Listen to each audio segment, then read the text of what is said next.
Otro estudio que se publicó en el año 1998, como es el que ven acá en la diapo, que insisto pueden buscar y leer en forma completa para comprenderlo mejor, demostró que cuanto más grueso es el grano de la piedra que se utilice para preparar esa pieza dentaria, mayor será el calentamiento que se genere. Genera un mayor aumento de la temperatura. También se observó en este estudio que la cantidad de dentina remanente en la pieza dentaria preparada influía también en dicho calentamiento. Se observó un aumento de temperatura de 3,2 grados centígrados cuando la dentina residual era menor a 2 milímetros, mientras que se observó un aumento de temperatura de 2,2 grados centígrados cuando la dentina era mayor a 2 milímetros. Esto quiere decir que cuanto mayor cantidad de dentina remanente tengamos, menor serán las posibilidades de generar un calentamiento que no es deseado. Como les dije antes, en este estudio se observó también que al trabajar por pinceladas, la temperatura decrecía en los intervalos que no estábamos utilizando las piedras, que no estábamos tallando. Por eso la importancia, como les dije antes, de trabajar por toques o por pinceladas, que no trabajar presionando en forma constante. Otro estudio publicado por Jun en el año 2000 observó que existía una disminución en la capacidad de corte de las piedras y de las fresas a partir de la utilización número 20. Por eso, dentro de los cuidados que mencionamos antes, era muy importante utilizar piedras que estén en buen estado, que no hayan sido reutilizadas más de 20 veces.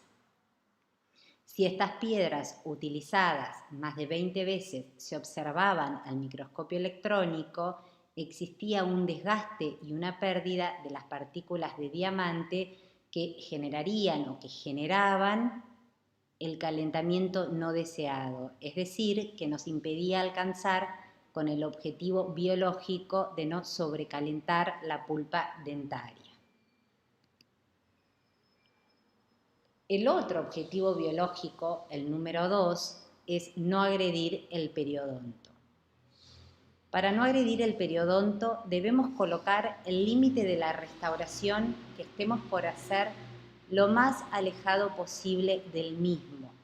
Cuanto más alejado dejemos nuestra área periférica del periodonto, menos chances tendremos de agredirlo.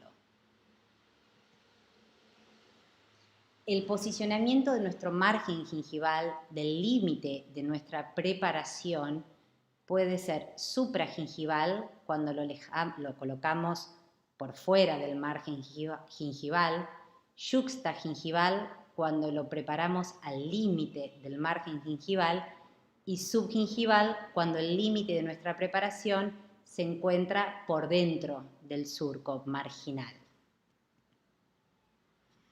Observen este caso. En este caso, esta es una preparación racional antigua donde hicimos una restauración tipo online en una aleación preciosa como es el oro. En estos casos, como no existía patología a nivel cervical, decidimos dejar el límite de nuestra preparación, por razones obvias, lo más alejado posible del periodonto. Por esto, siempre que podamos elegir el área de la pieza dentaria donde vamos a colocar el límite de nuestra preparación, deberá ser el más alejado posible de nuestro margen gingival, es decir, de nuestro periodonto. Acá vemos una foto que ilustra márgenes, preparaciones cuyo margen se encuentra a nivel gingival, es decir, yuxtagingivales.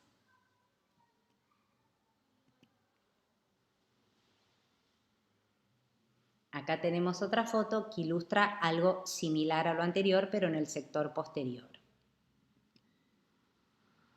En algunos otros casos, esto no es posible No podemos colocar nuestro límite ni supragingival ni yuxtagingival y debemos colocar el límite de nuestra preparación en forma subgingival, como ocurre en este caso. Si miran la restauración de la pieza 11, vemos que no podemos observar ese límite porque este límite se encuentra por debajo del margen gingival.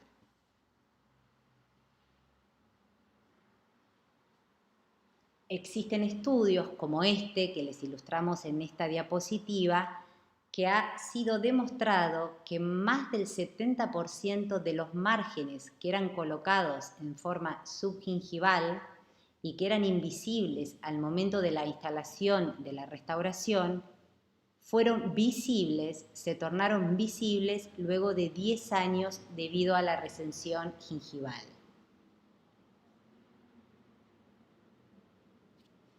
Analicemos entonces por qué, si podemos elegir, debemos colocar nuestro límite en forma supragingival. Si nuestro límite es supragingival, conseguiremos mayor precisión a la hora de la realización de nuestra preparación. Es mucho más fácil preparar un límite supragingival porque lo vemos si este es supragingival que si este límite tiene que ser colocado por debajo de la encía. Vamos a tener también muchísima más precisión a la hora de la confección de nuestra restauración provisoria. Ya verán en las clases venideras, cuando tengan las clases de provisorios, que el límite de nuestra restauración provisoria debe ser también muy preciso. Y por supuesto, si el límite de nuestra preparación supragingival, estaremos en condiciones de copiarlo con muchísima más precisión que si este límite se encuentra en forma subgingival. Ocurre lo mismo a la hora de la toma de la impresión. Cuanto más supra sea ese límite, más fácil y más precisión conseguiremos cuando tomemos la impresión, ya sea esta impresión tomada en forma analógica, con silicona por ejemplo, o en forma digital. También las pruebas y los ajustes de nuestra restauración serán más precisos si el margen de nuestra preparación es supragingival. A su vez, a la hora de la instalación de la restauración ya terminada, será mucho más fácil su cementación y mucho más precisa su cementación y el retiro de los excesos del medio cementante que utilicemos para instalarla si podemos ver ese límite, es decir, si este límite es supragingival. Habrá también un mejor control a distancia a lo largo del tiempo de esta interfase. El paciente podrá higienizar mejor esta zona, esta interfase, esta área de unión entre la restauración y la preparación, que por supuesto es una zona crítica para la recidiva de caries. Cuanto más supragingival sea esta zona crítica, mayores posibilidades de higiene y más fácil le será la higiene al paciente. Por lo tanto, mejor pronóstico tendrá nuestra restauración. La respuesta periodontal también va a ser mejor debido a todas estas razones que estamos explicando. Por supuesto también que cuanto más supragingival sea el límite preparado, menor será el desgaste dentario que hayamos realizado a la hora de preparar la pieza dentaria y menor agresión pulpar estaremos generando. Entonces, son muchas las razones, para resumir, que nos aconsejan la colocación del límite de nuestra preparación de manera supragingival. Por supuesto que existen limitaciones. No siempre podemos colocar el límite de nuestra preparación en forma supragingival. Existen limitaciones estéticas, existen limitaciones de caries, existen también limitaciones de anclajes, ¿no es cierto? Cuando es necesario mejorar la relación alto-ancho de nuestra preparación dentaria, en el caso de que no sean restauraciones adhesivas. Y por supuesto también tenemos otra limitación que es importante y que no podemos descartar, que son las preparaciones preexistentes.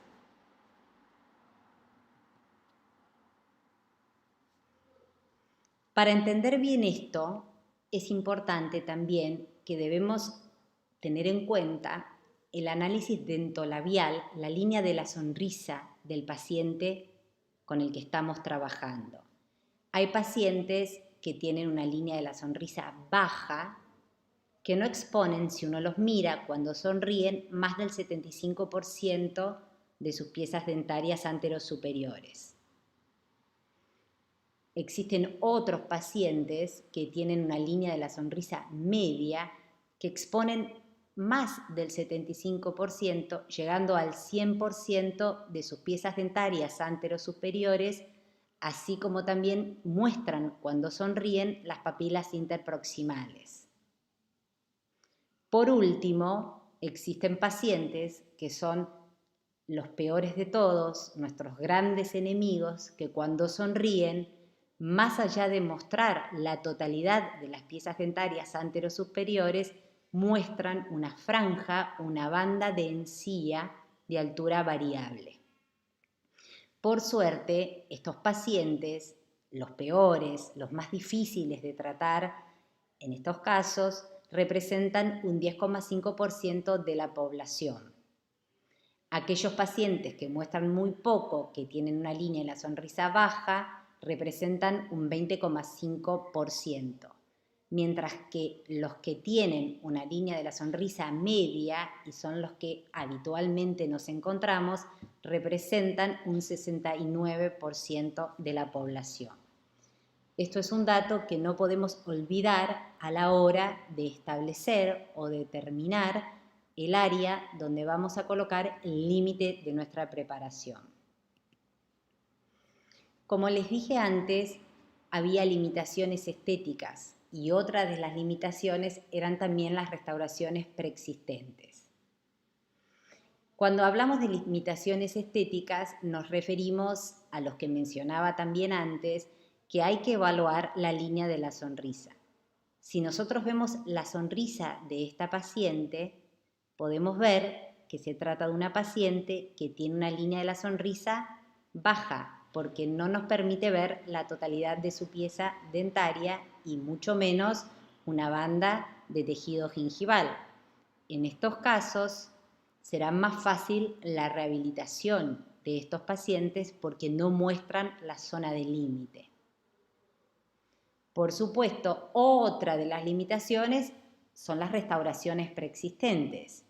Si nuestro paciente tiene restauraciones preexistentes cuyos límites son subgingivales, no podremos colocar los límites de las restauraciones que estemos por hacer en forma supragingival, porque el límite ya es subgingival.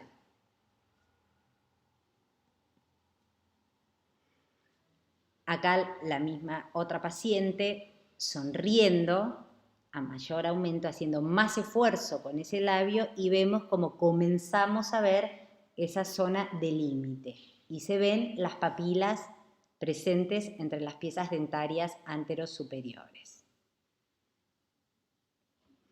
En este caso ya se observa una banda pequeña, pero se observa de tejido gingival.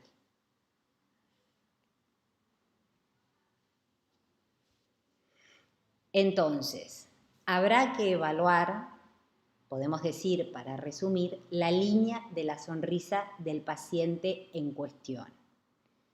Cuanto más alta sea la línea de la sonrisa, se trata de un paciente de más difícil terapéutica y que nos permite menos colocar el límite alejada del margen gingival. Fíjense este caso. En este caso, la limitación estética es muy importante y es un gran desafío, porque esta paciente que ven en la foto muestra una banda muy importante de tejido gingival.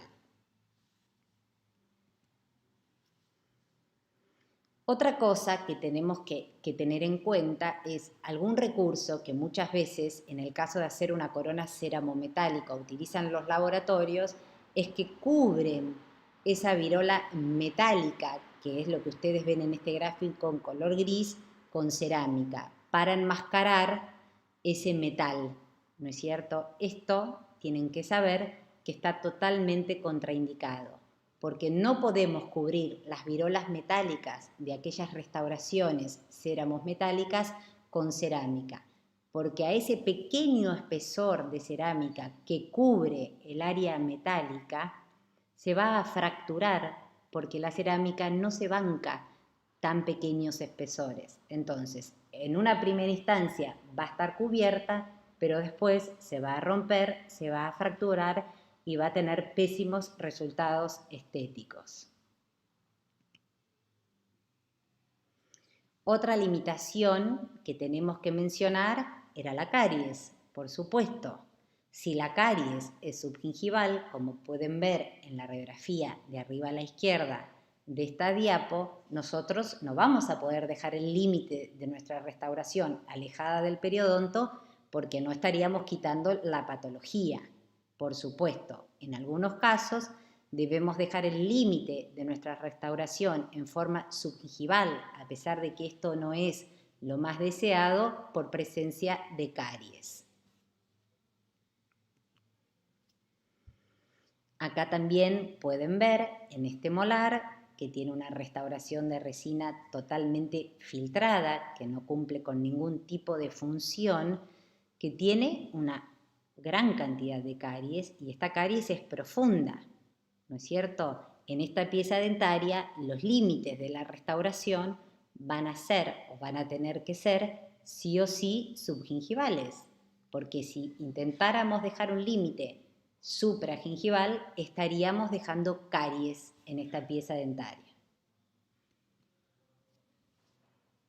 Vemos la impresión de este molar que ha sido preparado, el modelo y una restauración periférica total construida, colada en una aleación noble como es el oro. Por último, debemos evaluar el último grupo de objetivos con los cuales debían cumplir las preparaciones racionales, que son los objetivos mecánicos. Los objetivos mecánicos tienen que ver con la resistencia estructural de la pieza dentaria, tienen que ver con la resistencia estructural de la restauración y por supuesto tienen que ver con la resistencia de la interfase restauración-diente, que es el anclaje. Acá me voy a tomar unos segundos para explicarles lo siguiente. Hace muchos años no existía la adhesión, ¿no es cierto? Y al no existir la adhesión, los cementos que se utilizaban para instalar nuestras restauraciones periféricas totales no cumplían con la satisfacción o no alcanzaban los objetivos que alcanzan ahora las restauraciones cuando son instaladas con cementos adhesivos. Entonces, como no se le podía pedir tanto al medio cementante, porque insisto, no existía la adhesión, era la preparación la que tenía que ofrecerle retención, entre comillas, la que tenía que ofrecerle anclaje a la restauración. Por eso era muy importante su geometría, su diseño. Es muy probable que cuando se reciban y empiecen a trabajar de odontólogos, las restauraciones periféricas totales que más hagan, las coronas que más hagan, sean las coronas ceramometálicas coladas, ¿no es cierto? Este tipo de restauraciones necesitan que la preparación les ofrezcan anclaje, ¿verdad? Así que debemos seguir analizando los objetivos mecánicos. Existe algo que llamamos hace mucho tiempo ya el fenómeno retrotractivo. Fíjense el gráfico de la derecha. La flecha roja indica la fuerza oclusal a la que es sometida esa pieza dentaria con su restauración. La línea punteada marca en el esquema la restauración. La zona amarilla marca el área preparada de nuestra pieza dentaria. Y el punto rojo marca, ilustra el fulcrum sobre el cual va a rotar nuestra restauración cuando sea sometida a las fuerzas oclusales. Insisto, fíjense, si esta restauración que ven en el esquema es sometida a una fuerza oclusal intrusiva que muestra la flecha roja, se va a generar una fuerza sobre un fulcrum que se localiza en el límite de nuestra restauración, generándose un fenómeno retroextractivo. ¿Qué quiere decir esto? Que nuestra restauración va a tender a desplazarse o va a querer salirse en ese sentido. Toda la cantidad de diente preparado que quede por fuera de este arco retroextractivo será toda la superficie de la preparación que se oponga a este fenómeno. ¿Qué quiere decir esto? Que va a ser toda la cantidad de preparación dentaria que genere que la restauración se quede colocada en la preparación dentaria.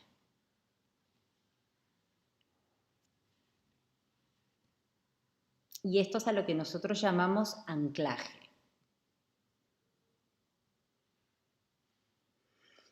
Cuanto más sea ese volumen, eso amarillo que queda por fuera de este arco azul, mayor anclaje ofrecerá nuestra preparación a la restauración cuando ésta es sometida a fuerzas. Y esto ocurre en la cavidad oral en todo momento. Esto ustedes ya lo saben. Acá lo pueden ver a mayor aumento el mismo gráfico. Y recuerden, la línea puntuada representa la restauración, la línea roja la fuerza oclusal a la que es sometida esta restauración, el punto rojo es el fulcrum sobre el cual se genera este arco que está ilustrado de color azul que denominamos fenómeno retroextractivo.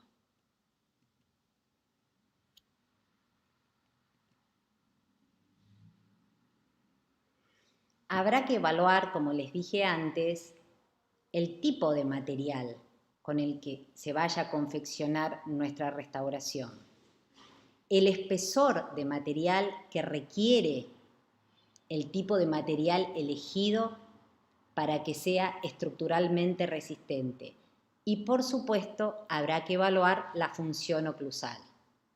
No es lo mismo un paciente con hábitos parafuncionales excesivos, un bruxómano braquicefálico con una potencia muscular exagerada, que un paciente que no tenga hábitos parafuncionales, ¿no es cierto? Esto es muy importante y lo van a ir aprendiendo y lo van a ir viendo a medida que se introduzcan en la clínica. Hay pacientes que son mucho más permisivos que otros, por supuesto. Cuanto más hábitos parafuncionales tenga nuestro paciente, más cuidados tenemos que tener a la hora de elegir el tipo de material y el espesor que debe tener este material y, por lo tanto, el espacio que tenemos que generar con nuestra preparación.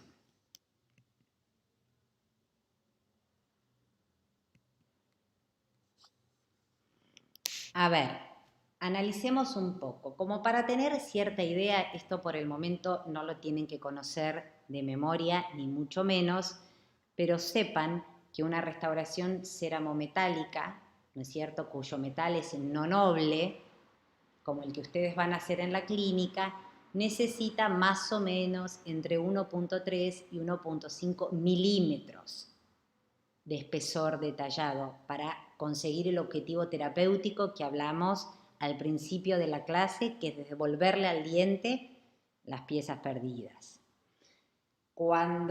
Acá hay un error en la diapo, chicos, les cuento. Fíjense que cuando la restauración es metalocerámica y es noble, dice que requiere 0,5 de metal más 1 de cerámica. Es al revés. Cuando el metal es noble, requiere menos espesores. Hay un error en la diapo. Así que donde dice 0,3 tiene que decir 0,5 y donde dice 0,5 tiene que decir 0,3.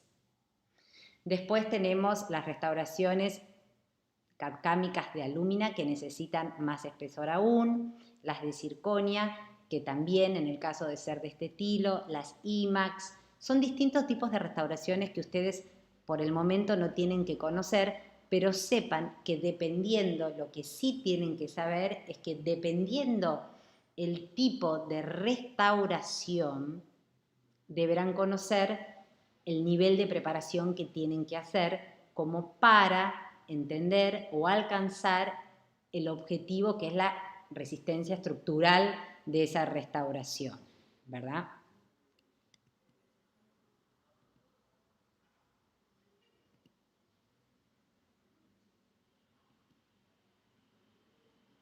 Vamos a hablar entonces un poco de anclaje.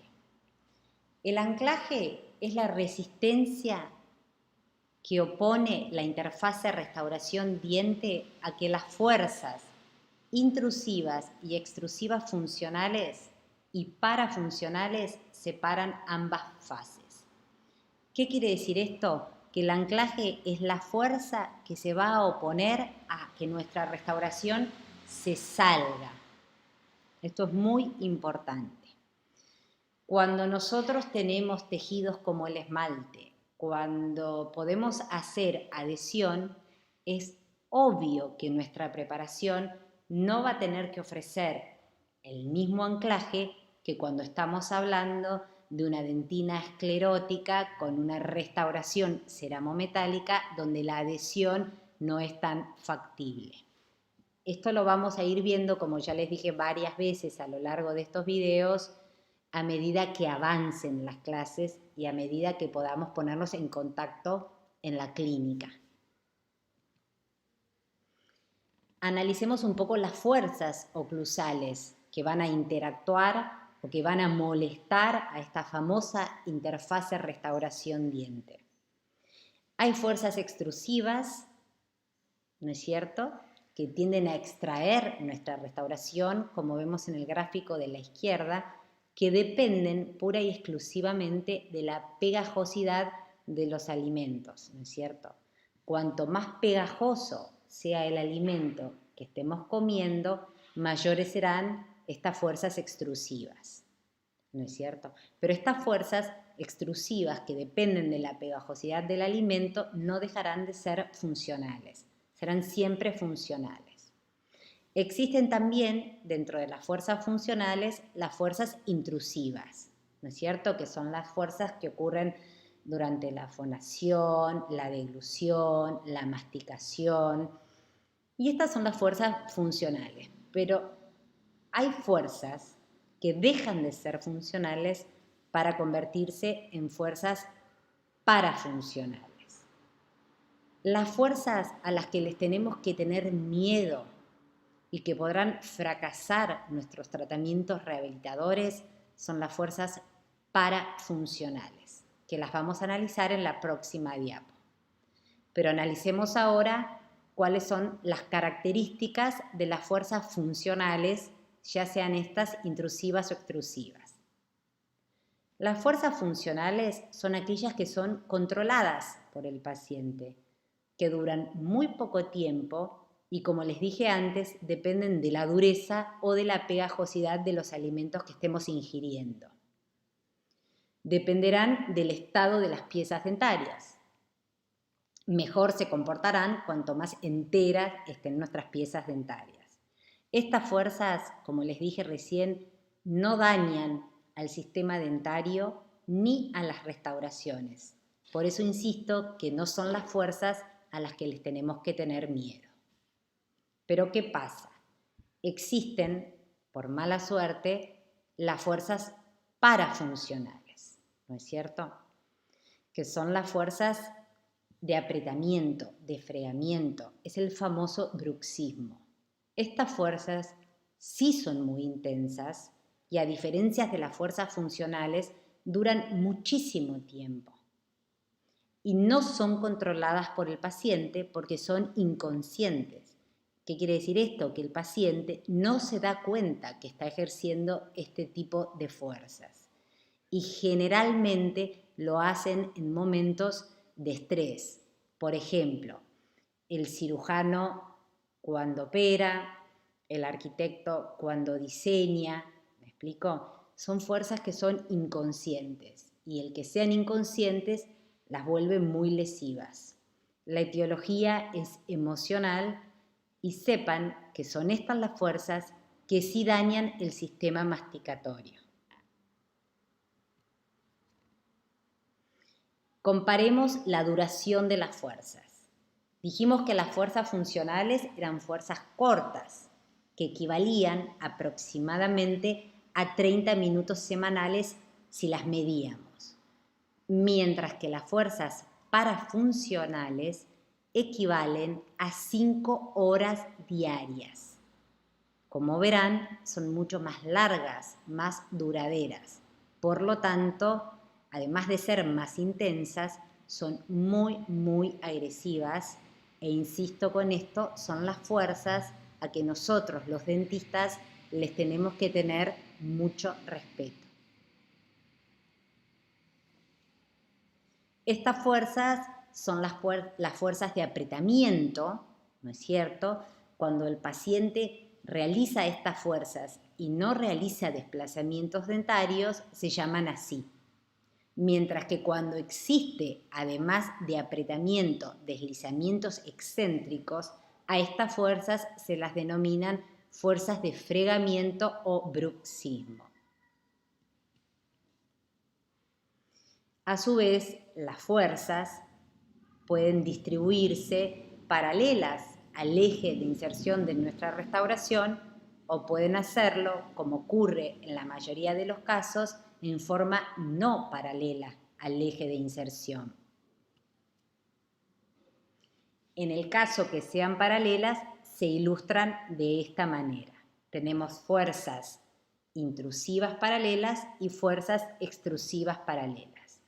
Estas fuerzas son las menos. La mayoría de las fuerzas que existen en la cavidad bucal no son paralelas al eje de inserción.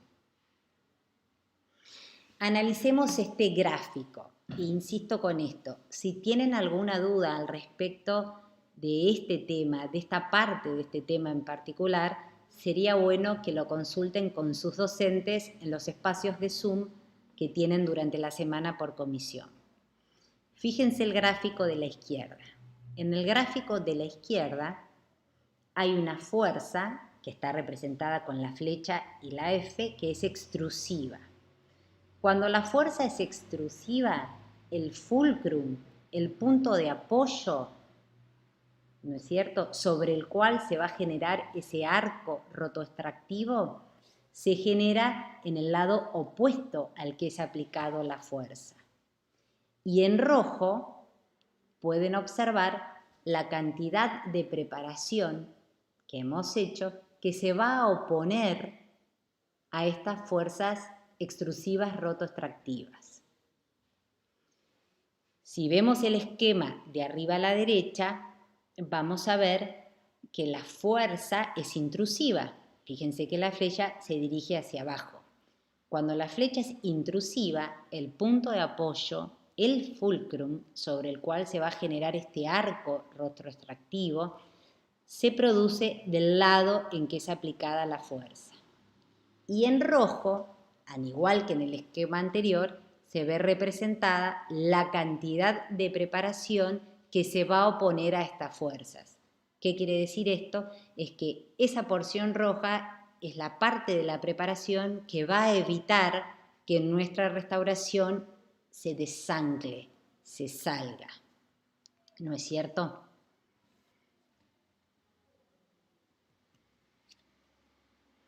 Existen dos tipos de anclaje, el anclaje principal y el anclaje accesorio. Los anclajes accesorios en la actualidad, por el advenimiento de los materiales, insisto, por el advenimiento de la adhesión, por el advenimiento de las técnicas, han quedado en desuso. De cualquier modo, se los vamos a mostrar en esta clase porque está bueno entender de dónde venimos para comprender lo que está ocurriendo en el presente.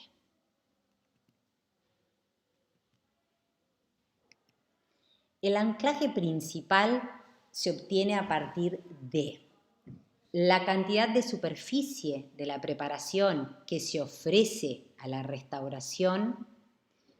El anclaje principal se obtiene también a partir del diseño de esa preparación y además se obtiene a partir de la precisión que tenga esta interfase.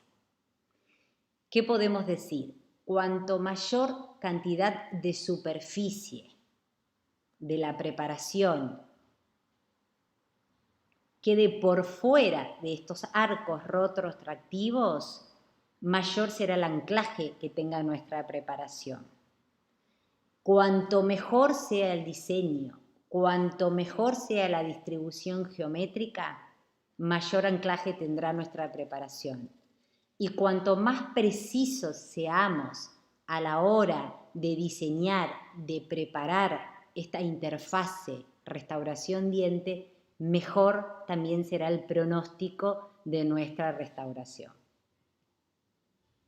Por supuesto, de manera directa, el medio cementante termina o genera anclaje, ¿no es cierto?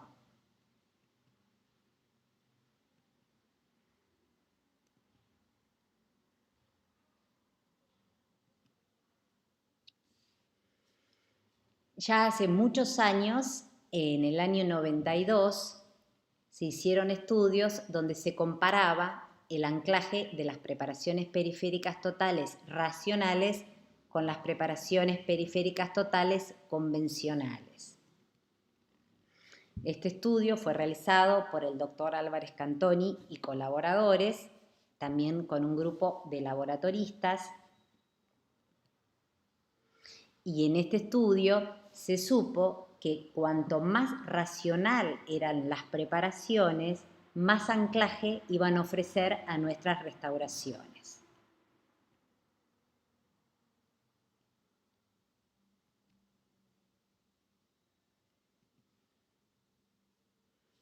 Dijimos que el segundo ítem que teníamos que tener en cuenta cuando hablábamos de anclaje principal era la distribución geométrica o el diseño de la preparación. ¿Cómo tienen que ser las paredes paralelas de nuestra preparación? Cuanto más paralelas sean las paredes de nuestra preparación, tendremos mayor volumen de preparación que se oponga al desplazamiento de las restauraciones. Entonces, cuanta mayor cantidad de paredes paralelas tengamos, más anclaje va a tener nuestra preparación. Otro tema a tener en cuenta es la relación alto-ancho. Cuanto más favorable sea esta relación, mayor anclaje ofrecerá la preparación a la restauración. Hablemos un poco de las paredes paralelas. Fíjense, en el gráfico de la izquierda vemos las paredes marcadas con las líneas rojas con un paralelismo perfecto de 0 grados. Cuando es así, podemos ver que ante una fuerza intrusiva y un punto de apoyo aplicado de ese lado, se genera el famoso arco y el volumen en rojo es lo que se opondrá al desplazamiento de la restauración. Pero, ¿qué pasa si vamos perdiendo ese paralelismo? A medida que perdemos el paralelismo de nuestras paredes, va a ser cada vez menor el volumen del diente preparado, el volumen de la preparación que se oponga al desplazamiento de la restauración. Y el anclaje, la retención de nuestra restauración, va a quedar supeditada al medio cementante únicamente, ¿no es cierto? Y esto lo convierte en algo irracional. Entonces, cuanto más paralelas sean las paredes de nuestra preparación, mayor anclaje tendremos. Analicemos un poco la relación alto-ancho ahora. Fíjense, en el gráfico de la izquierda tenemos dos preparaciones que tienen el mismo alto, pero tienen distinto ancho. El esquema de la izquierda es menos ancha que el esquema de la derecha de la primera foto. Y si comparamos los volúmenes que se ven en rojo, la parte de la preparación que está pintada en rojo, que queda por fuera del arco, es mayor, es más favorable en la preparación más angosta. O sea, que dos preparaciones que tienen el mismo alto, pero tienen distinto ancho, se comportarán de forma diferente. Cuanto más angosta sea la preparación, mayor volumen se opondrá al desplazamiento de la restauración. Y lo que yo siempre pregunto acá cuando estamos en vivo es qué diente o qué pieza dentaria piensan ustedes que va a ofrecer mayor anclaje. ¿Un segundo molar inferior o un canino superior? ¿Cuál tiene mejor relación alto-ancho? Si vemos el gráfico de la derecha, podemos respondernos a esta pregunta, ¿no es cierto? Cuanto peor sea la relación alto-ancho, ¿no es cierto?, peor va a ser el anclaje para nuestra restauración. Si comparamos las dos preparaciones, los dos esquemas de la foto de la derecha, vemos que ambas tienen el mismo ancho, pero hay una que es más petiza que la otra. ¿Cuál de las dos ofrece mayor anclaje? ¿Cuál de las dos presenta mayor cantidad de ilustración pintada de rojo? Esto quiere decir que hay mayor volumen de la preparación que se ofrece a estas, o sea, que se opone a estas fuerzas, ¿no es cierto? Entonces, a igual ancho, cuanto más alta sea nuestra preparación, mejor será su relación alto-ancho y mejor será su anclaje. Ante la pregunta que les hice antes, ahora después de toda esta explicación, queda claro que va a ofrecer mucho más anclaje si lo preparamos un canino superior que un segundo molar, porque el segundo molar tiene en su porción coronaria una relación alto-ancho mucho más desfavorable, es petiza y ancha. En estos casos, como los molares son petizos y anchos, lo que hacemos para aumentar la superficie y para generar mayor volumen que se opone a las fuerzas rotoextractivas, marcamos los surcos intercuspidios, profundizamos los surcos intercuspidios y como vemos en la parte derecha, en el esquema derecho de la foto izquierda de esta diapo, en vez de generarse un único arco rotoextractivo, se generan uno por cada unidad individual de anclaje, que son las cúspides de ese molar en este caso. Y aumentamos, en consecuencia, la cantidad de tejido dentario preparado que se va a oponer a las fuerzas intrusivas. Espero que quede claro.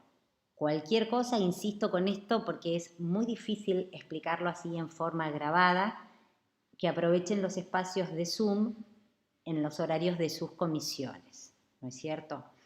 Esto de generar unidades individuales de anclaje y profundizar los surcos oclusales entre las cúspides para aumentar la cantidad de arcos rotoextractivos y aumentar el volumen de la preparación que se oponga a las fuerzas de desplazamiento de la restauración, es necesario hacerlo cuando, por supuesto, no contamos con materiales adheribles o con adhesión. Ha ido cambiando a lo largo del tiempo. Pero si ustedes, dentro de unos meses, llegan al piso 7 y tienen que hacer una corona ceramometálica, deberán realizar este tipo de preparación.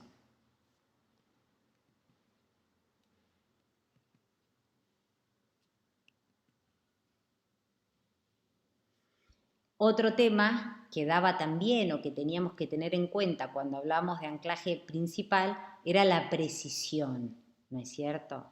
La precisión es fundamental. Cuanto más precisa sea esta interfase restauración diente, más anclaje vamos a tener.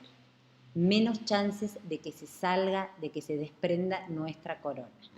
Por eso debemos ser muy precisos durante todas nuestras etapas de tratamiento. ¿Qué quiere decir esto? Tenemos que ser precisos cuando preparamos la pieza dentaria, cuando establecemos su límite, cuando tomamos la impresión, cuando el laboratorio construye un modelo, en el caso que este sea analógico, cuando encera, ¿no es cierto?, cuando cuela y así sucesivamente. La precisión para tener anclaje es muy importante durante todas las etapas de tratamiento. Como les dije antes, por último, vamos a nombrar a los anclajes accesorios.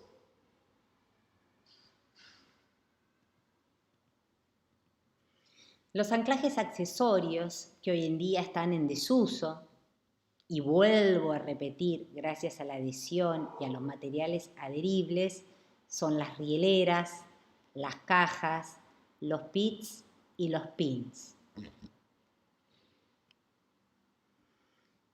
Para entender las rieleras podemos ver este gráfico que equivale al esquema de una preparación racional vista de arriba, digamos, de un molar, ¿no es cierto?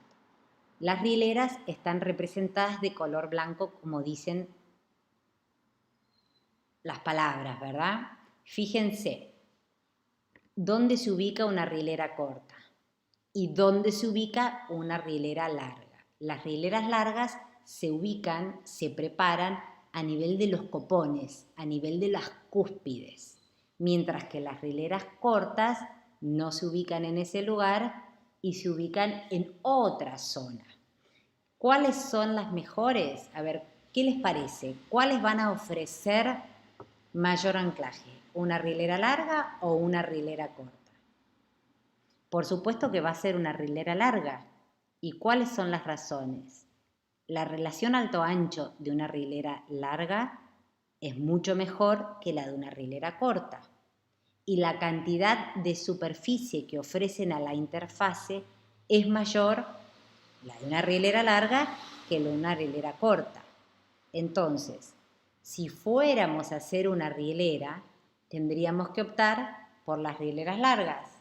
Pero ustedes me pueden decir, Paramela, ¿hay algún riesgo que pueda tener hacer una rielera larga? Y yo les voy a decir, claro que sí. Las rieleras largas están como con respecto a la pulpa.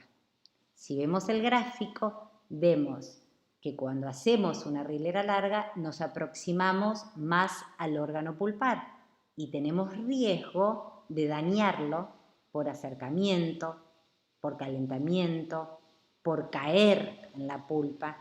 Así que tenemos que evaluar en cada situación en particular la elección por una rielera larga o por una rielera corta.